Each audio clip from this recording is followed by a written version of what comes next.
کچھ لوگ کیا کرتے ہیں کہ جیسے عید کی چھٹیاں ہوتی ہیں تو وہ اپنے فیملی اپنے بچوں کو لے کے نا ناردرن ایریاز یا ملک سے باہر کہیں نہ کوئی پلان کر لیتے ہیں کہ ہم چلے جائیں گے، ہماری چھٹی ہے۔ اب وہ جو پلان پہلے سے کر لیتے ہیں اس میں انہوں نے ٹکٹ وغیرہ پہلے بک کرائی ہوتی ہے، کیونکہ آپ کو پتہ ہے مہنگی ہوتی ہے، چیزیں ہوتی ہیں۔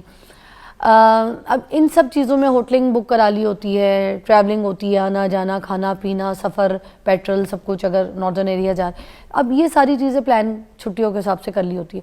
تو یہ جو قربانی ہے پھر وہ اس کو پیچھے چھوڑ دیتے، کہتے ہیں اب قربانی کے لیے ہمارے پاس پیسہ کوئی نہیں ہے، کیونکہ اگر ہے تو پھر ہم ٹریول کے لیے نکلنے لگے، وہ پھر کیا کریں گے؟ یا پھر ہم نے تو ویکیشنز میں نکل جانا ہے، پیچھے ہم گوشت کیسے سنبھالیں گے؟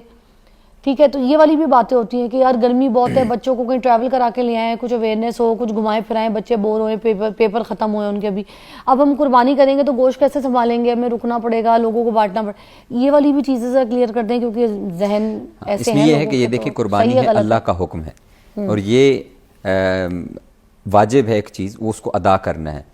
تو وہ اگر اس سے آپ چاہیں گے کہ بری ذمہ ہو جائیں تو ایسا نہیں ہے، اس سے بری ذمہ نہیں ہو سکتے، اس کو ڈیفینیٹلی ادا کرنا ہے۔ اس کے طریقے مختلف ہیں، آج کے دور کے اندر بہت آسانی اس کے لیے ہو چکی ہے، یعنی مختلف آرگنائزیشن ہیں، اجتماعی قربانیوں والے موجود ہیں، آپ ان کو پیمنٹ دیتے ہیں، وہ آپ کے بہاف پر قربانی بھی کر دیتے ہیں اور گوشت بھی تقسیم کر دیتے ہیں، یعنی آپ کے پاس مستحق لوگوں میں تو آپ باؤنڈ ہی نہیں ہیں اس کے لیے۔